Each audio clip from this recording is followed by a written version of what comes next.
How's it going, everyone? David from DoD Media. Today, I'm going to be breaking down my creator-inspired shoulder gimbal rig setup that I showed in a previous video, because there were a few requests for a proper breakdown because I shot the thing really stupidly backlit and no one could actually see what I was talking about when I was showing you all the bits. So I think I'm just going to do a full breakdown, tear it apart piece by piece, and run you through the entire thing. Now, word of warning, if you're not here to watch this build, this is going to be extremely boring for you.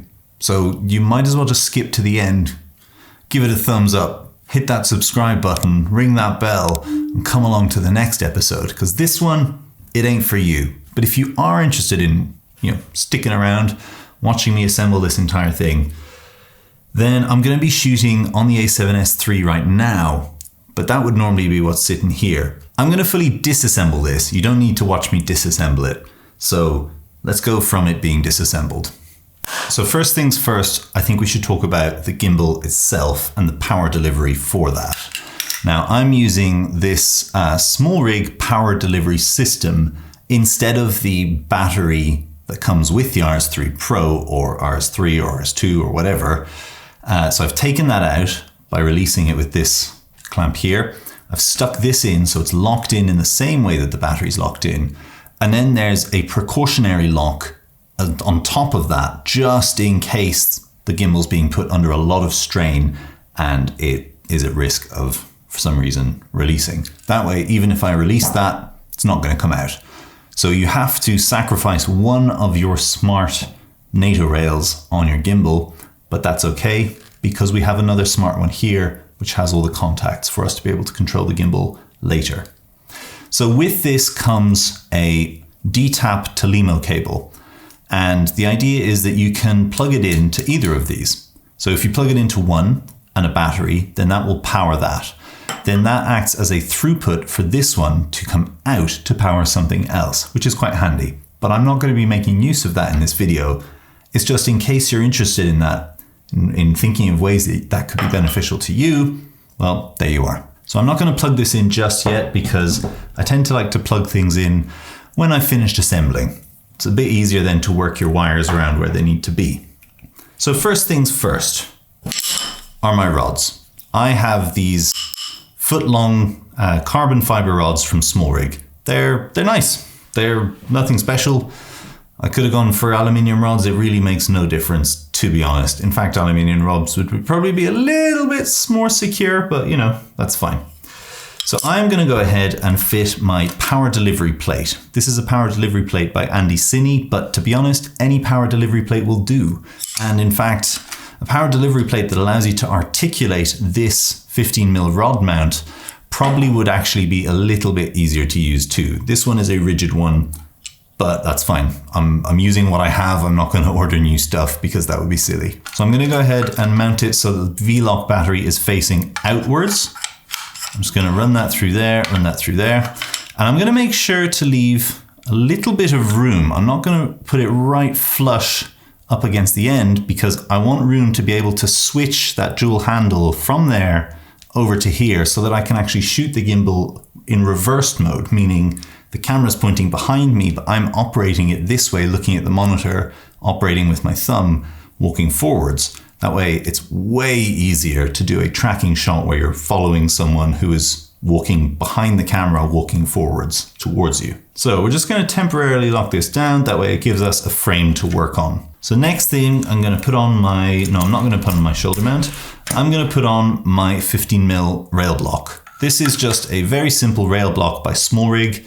It allows me to put something along here which helps keep these 15mm rods together, unified along the way, more solid, but also then it allows me to mount things to it, which is essential. So I'm going to bring it around, probably around here. I need enough room to be able to stick my Spidercrabs system on there.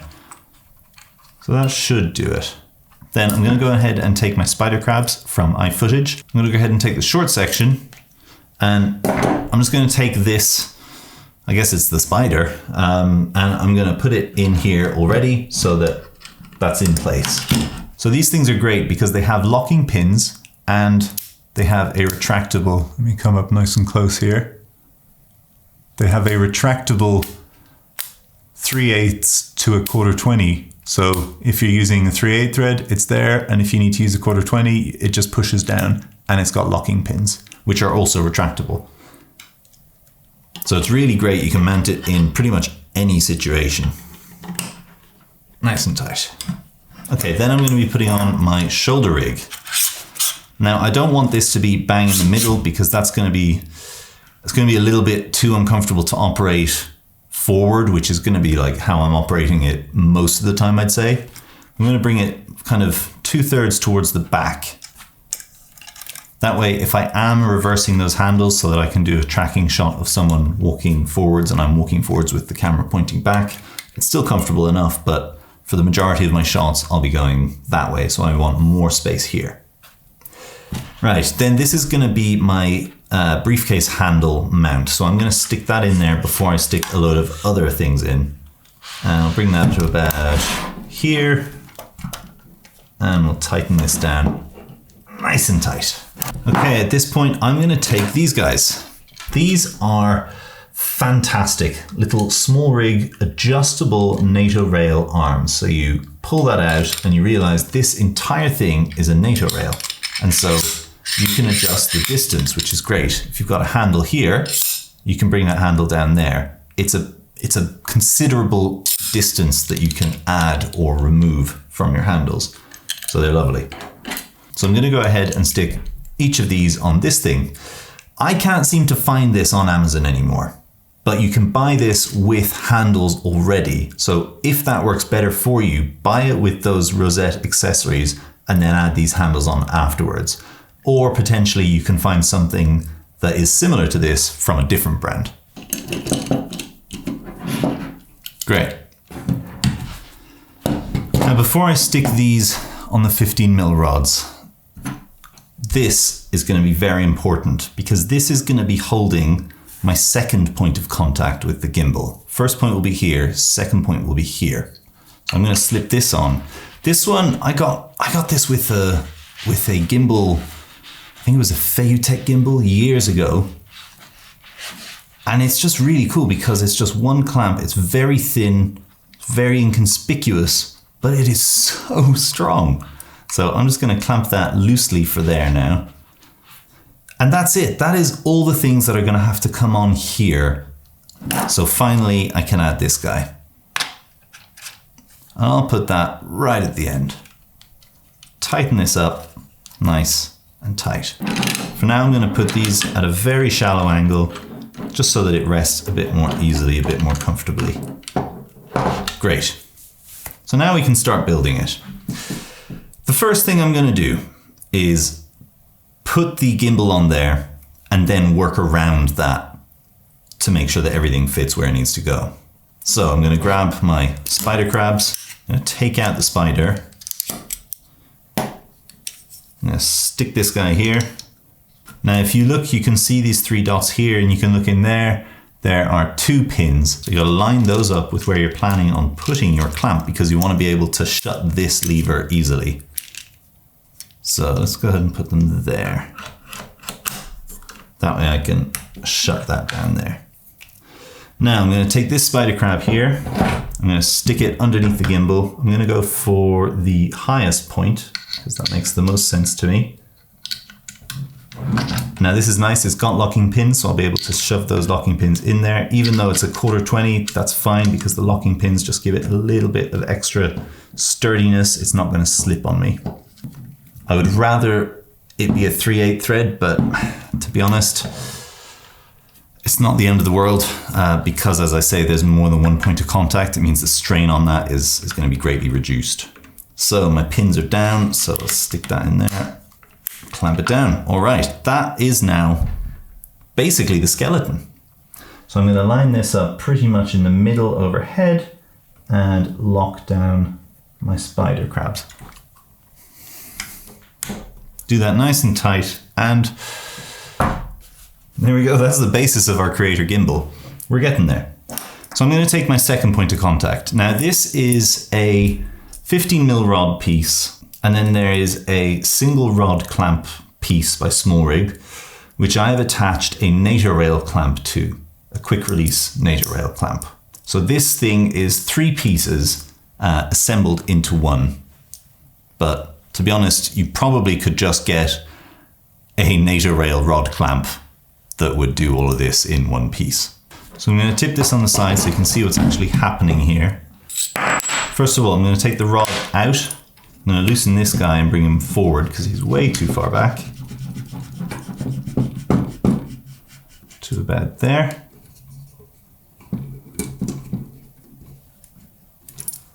Now, my NATO rail clamp is going to go on here. I'll have top access to it. So that will slip on like that. I'll clamp that down.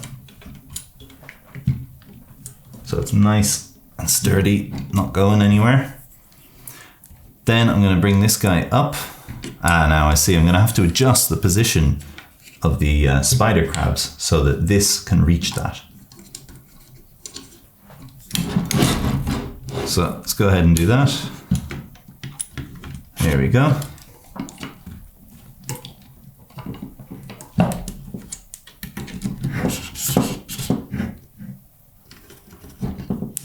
Now that will greatly help to determine the final position that this can be in. So it looks like it's gonna be the best place for it about there. Now it's a little bit offset from the center, but it just has to be so that I can get enough height to not be resting on these handles so that I can easily change them from here to the back. But that doesn't matter, that really does not matter. As long as it's sturdy, I can clamp down, and everything will be all right. Now that is not moving. Great. So that is the basis done. Now what we want to do is add everything else. So first thing I'm going to add is my Tilta handle. This is the advanced tactical grip ring thing. I don't know what it's called. Basically, it normally comes with a big ring. I don't really want the ring because I want to be used thing. So I just bought this. I didn't own it before, I'll admit. I just bought it to be able to control the gimbal when I don't have access to this. But my goodness, is this awesome and worth every single penny.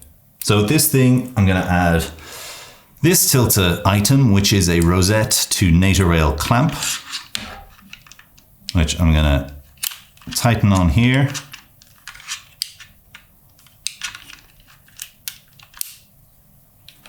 Nice and snug. There we go. One more. All right. Then I'm going to bring this in here and I'm just going to slowly tighten it onto this handle here. I'm not putting it in a position of a handle just yet. It's just so it's attached. Now to control that handle, you use this wireless module. Now I was saying earlier about the power delivery system locking up one of our smart NATO rail contact things. That's fine because we have this one here. So this guy here is going to go along into here. So you just have to line it up so that all the contacts match, are touching where they need to touch. And there you go. That doesn't need power. That gets powered directly from the gimbal. Whereas this thing has an internal battery and it comes with a battery charger, a little bit of a pain, but like I say, it lasts so long that you're rarely going to be having to charge it up. Right, then on the other side, I've got this wooden handle, which is a NATO rail wooden grip by Smallrig. Again, I don't think they make these anymore. They make like a black rubberized version of it. It's the same thing, it doesn't matter, it's a handle. It just looks nicer when it's wooden, I think. That is going onto this NATO rail, which is attached to this Rosette plate, which really is just the same thing as that Tilta Rosette to NATO rail clamp, but I didn't have that yet, and I did have this, and I only had one of the Tilta things. I should just order another one to make life a bit easier, but for now, this is fine. This does the job. So actually, before I attach that to the camera, I'm going to go ahead and set up the monitor, because the monitor uses this fancy little guy, which is a dual NPF power delivery system to DTAP. So I can have one side mounted in the monitor, and the other side mounted on a wireless transmitter. And that way I'm always capable of transmitting wirelessly to a focus puller, to a director's monitor, to both. And yeah, it's pretty cool. Oh, it also has a USB-C port on it, which is a 5 to 12 volt, 36 watt max output. So if you're wanting to power your camera as well, you can power the camera from that. You don't need to faff around with batteries. Okay, so this is going to come down here, and I'm going to attach a Spidercrabs spider to this port here.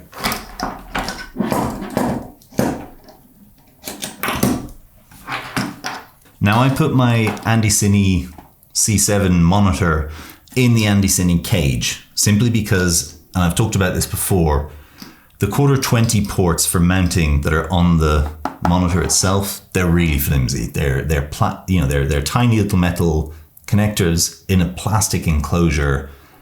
Any kind of strain on that and it would snap. Whereas this cage, it's metal, it's really nice and sturdy. So this gives us way more mounting options, including locking pins, which is perfect for the Spidercrabs. There we go, locked in. Lock that down. And then I'm going to stick the other Spidercrab on here. Now this is a 3/8 thread, so I've got a 3/8 thread there. Brilliant. Hopefully it'll kind of use the 2 1/4-20s to either side of it as little locking pins. That would be handy.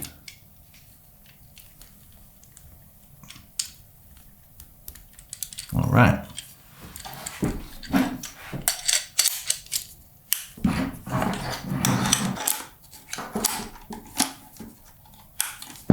There we go. Now I've got myself a handle with a monitor. Let's lock this down for now. We can adjust it once everything's assembled. Just while we're here, I'm going to take my cable here, tiny little HDMI cable, and that's going to go into the transmitter there, and out of the HDMI throughput of the monitor there. So carrying on with the cables, I'm going to put on my Zitay here. This is going to come along here to where I've got this DTAP port. So I'm going to stick this in my DTAP, and then I'm going to mount this underneath the second port that's in the power delivery system, so that all the power delivery is centralized on the whole shoulder mount. To me, that makes the most sense. So I'm going to need to flip this around.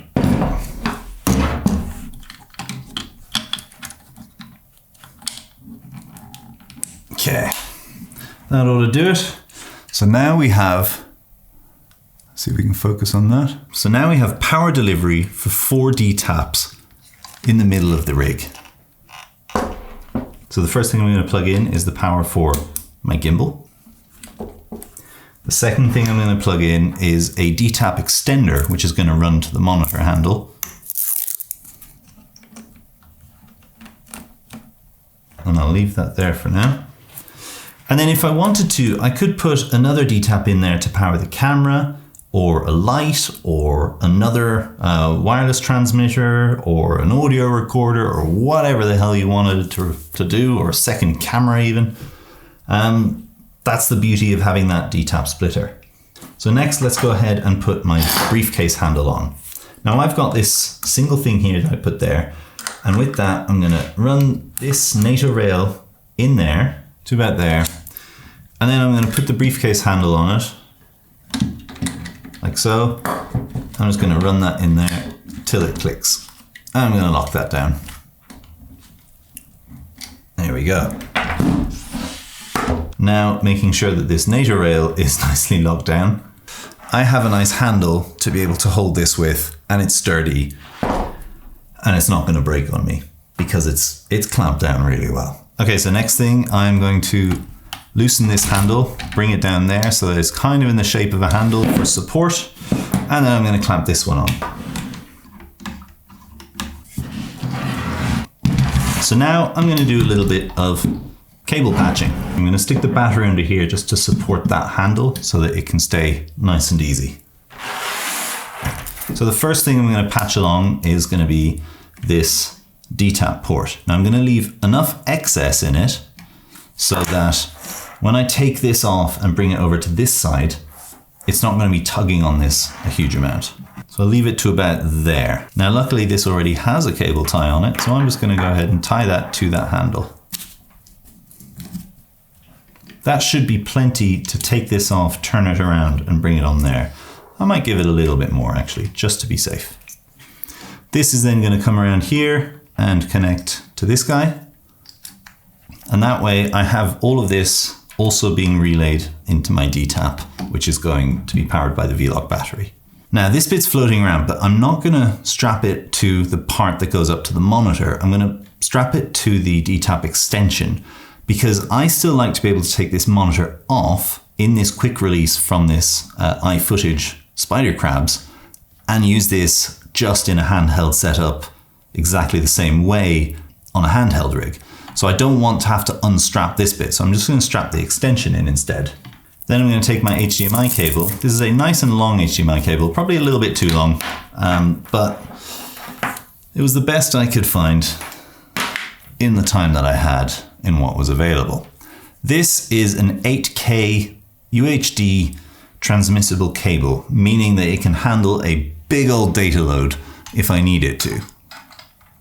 But it's lightweight and flexible enough that I can run it along this rig and even up along the gimbal so that I don't have a cable hanging directly from the camera to the monitor.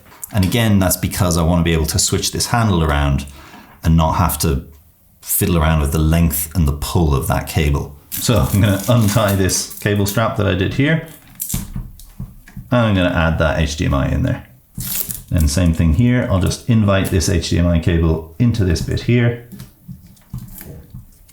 Now here I'm going to have a big old spool of cables. I don't want to attach these right here because when I take this off, that's not going to be long enough. So I'm going to have some excess here, and that's unfortunate, but that's fine. I'm just going to have to tuck this in.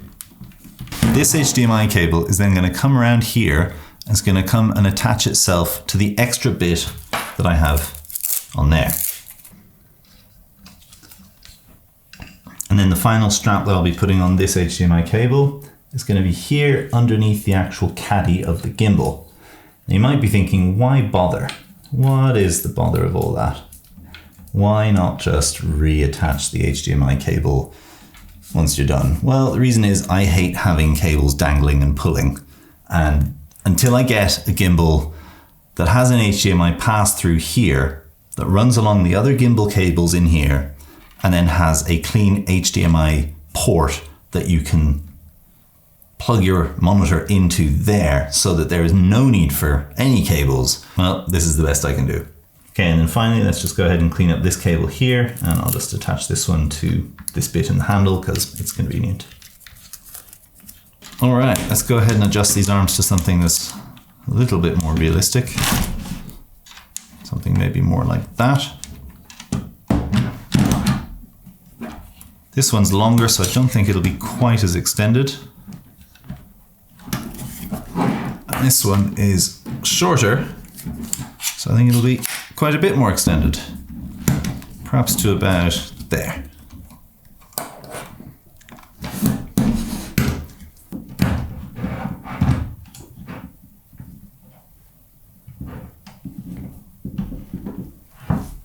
All right, then we're gonna stick the old camera in. Let's do a quick balance check. Now, obviously this is the A7 III because I'm filming on the A7S III right now. So full HDMI, that ain't gonna cut it. Normally that'd be plugged in, but that's fine. It can just dangle for now. Okay, pretty good. How's our roll? Up. Okay, pretty good.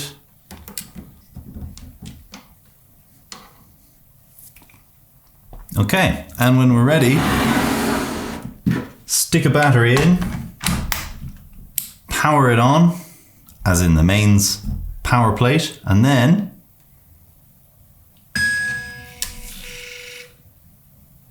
lovely stuff. There we go.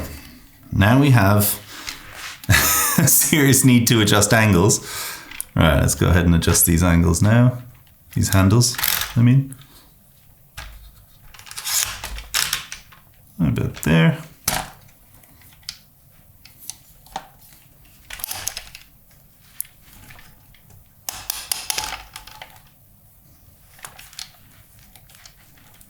Now I'm just going to bring it down to move my monitor angle a little bit.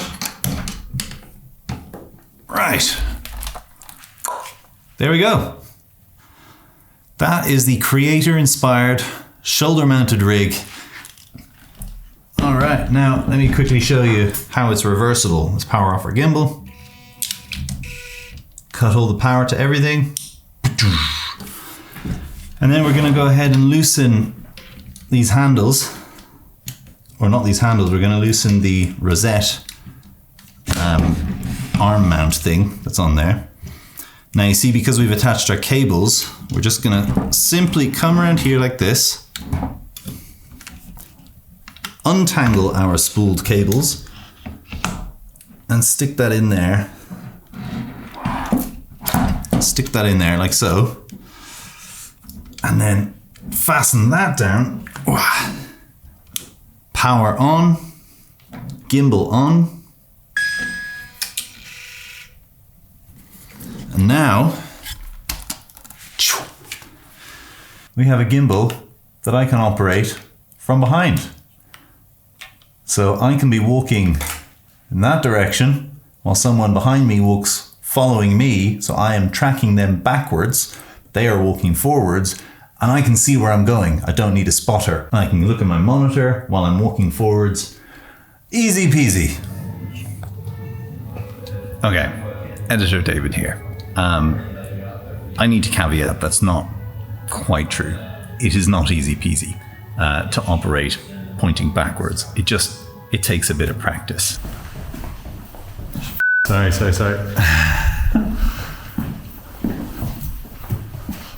Oh, it's so hard to think. Yeah, we'll do it. Everything backwards. Okay, this is the one. Yeah? This is the one. We're gonna get this. I did find that while I was operating it, I was looking at the monitor, and so I would move, but it wouldn't move in the right direction because it's pointing backwards and I'm looking at a monitor and I'm going forwards. You actually had to think. You had to think in two different ways of moving, and opposite ways of moving at the same time. So I'm walking forwards and wanting to go in a certain way, but I'm having to move the gimbal in a different way, in the opposite way, to keep my subject in frame the way I wanted to. So it took a few takes, and it's going to take a bit of practicing, but I do think with practice, it'll make it an absolutely amazingly more efficient and easy way of doing those kind of tracking shots than having to have someone spotting you while you're running backwards. Yeah, just wanted to caveat, it's not easy peasy. It's bloody hard work. But with something like Raven Eye or the image transmission, where you can actually tell the gimbal where to look, then framing's not as much of an issue if you're wanting to use some kind of active tracking, in which case this whole editor's note is irrelevant. But if you're not, I just thought I would caveat that. Anyway, back to the video. And that right there is the full build of my creator-inspired, shoulder-mounted RS gimbal rig. If you enjoyed watching this video, leave a comment down below. Give me your feedback. Give me your own opinions, what you like, what you don't like. Suggestions of things that you would add to it. Suggestions of things that you think are completely unnecessary or wrong. Just lay into it. Let me have it. All right. I hope you did enjoy it though. If you did, give it a thumbs up, hit that subscribe button, ring that bell, and I'll see you next time. Cheers.